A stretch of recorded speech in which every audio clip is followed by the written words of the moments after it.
He lit up the 2015 Rugby World Cup with moves no one could touch, then faded from the spotlight just as fast. Nehe Milner-Skudder was meant to be a long-term All Black star, but something happened. Injuries, overseas stints, and a string of misfortunes reshaped his career. Yet fans still remember him as a sidestep king, a player who brought flash, flair, and magic every time he touched the ball. So what really happened to Nehe Milner-Skudder, and how does he stack up against the greats before and after him? Nehe Milner-Skudder's journey didn't follow the usual script. Born in Palmerston North in 1990, he wasn't one of those early rugby prodigies you hear about. It wasn't until he joined the Hurricanes in Super Rugby that things truly kicked off. And when they did, they kicked off fast. In 2015, Milner-Skudder exploded into the rugby scene. His footwork was unreal, like watching someone play on fast forward while everyone else lagged behind. Fans instantly compared his sidestep to Benji Marshall's, and commentators couldn't stop raving about his sabbatical awareness and vision. That same year, his performances earned him a call-up to the All Blacks. Just months after his Super Rugby breakout with the Hurricanes, he was lining up in black for the most dominant rugby team in the world. The 2015 Rugby World Cup was where he became a superstar. Wearing jersey number 14, Milner-Skudder announced himself to the world in style. He scored 6 tries during the tournament, each one showing his trademark footwork and coolness under pressure. His try in the final against Australia was a crucial moment, shifting the momentum back to the All Blacks' favour. New Zealand went on to win 34-17, and Milner-Skudder didn't just live the Webb Ellis Cup, he walked away as Breakthrough Player of the Year. He was just 24 years old and already looked like the future of New Zealand rugby. His calm demeanour off the field, paired with fearless, almost artistic style of play on it, made him one of the most exciting backs the All Blacks had seen in years. Coaches loved his rugby IQ, fans loved his highlight reels, and defenders, well, they dreaded seeing him in open space. But rugby doesn't always stick to the script. After that incredible year, things took a turn. In early 2016, Milner-Skudder suffered a serious shoulder injury. It was a blow, but fans assumed he'd bounce back. He was still young and still electric. Unfortunately, that injury was the start of a frustrating pattern. Over the next few years, he battled a series of recurring injuries. Shoulder, ankle, knee, you name it. Every time he returned to the field, it felt like the beginning of a comeback, but it never stuck. Each return felt more fragile than the last. Just when you thought the sidestep was back, another setback came. Teammates praised his work ethic in rehab. Coaches kept giving him chances, but the game was moving fast, and Milner-Skudder was constantly fighting to stay in it. By the time the 2019 Rugby World Cup rolled around, Milner-Skudder wasn't even in the conversation.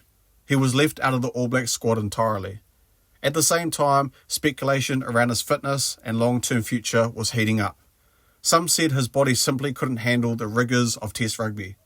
Others wondered if his confidence had taken a hit after so many stops and starts. Either way, his days in the black jersey seemed over.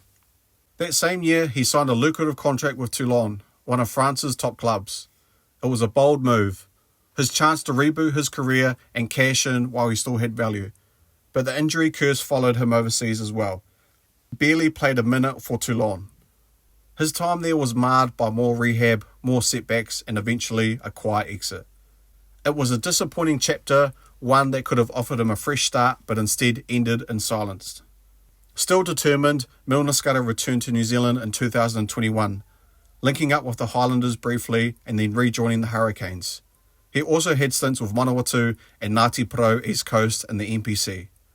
While he showed flashes of his old brilliance, the magic didn't last. He was no longer the same threat that he once was, and younger wingers stepped up in his absence. Will Jordan, Sever Reece, Mark Telea, New Zealand's winger pool had evolved, and Milner-Skudder couldn't reclaim his spot. But despite the short-lived peak of his international career, Milner-Skudder's impact was unforgettable. In just 13 test matches, he scored 12 tries. That's nearly a try per game, a stat few wingers in All Blacks history can match. He had a 92% tackle success rate and was really caught out of position, proving he wasn't just flashy, he was smart too. In Super Rugby, he played 35 games for the Hurricanes and scored 12 tries. Solid numbers, especially when you factor all the time he missed due to injury. And then there's the eye test. You didn't need stats to appreciate Milner-Skudder. Just one highlight reel could turn a casual viewer into a fan. That sidestep, lightning quick, almost disrespectful, became the internet favourite. His highlights are still used today to inspire young players and pump up fans. He didn't just beat defenders, he embarrassed them. His ability to create space out of nothing was something special. Something you can't coach. It was instinct. Or in his case, it was art. When you compare him to the All Black great wingers, things get complicated. Jonah Lomu had raw power and a global presence. Doug Howlett brought consistency and scoring records. Joe Rokocoko had speed and lethal finishing. More recently, guys like Ben Smith, Riku Ioane and Will Jordan brought a combination of pace and versatility. Milner-Skudder, he had the most dangerous sidestep since Christian Cullen and the rugby brain to match. But he lacked longevity. Injuries robbed him of a chance to build a legacy over time. What makes it even more frustrating for fans is that we know what could have been. Watching Milner-Skudder at full speed was like seeing rugby in HD. Crisp, sharp and impossible to look away. He wasn't just another winger. He was the kind of player who made stadiums gasp and hold their breath. He made people love rugby again. And then, just as suddenly, he was gone. Still, that doesn't mean he gets forgotten. In fact, the opposite is true.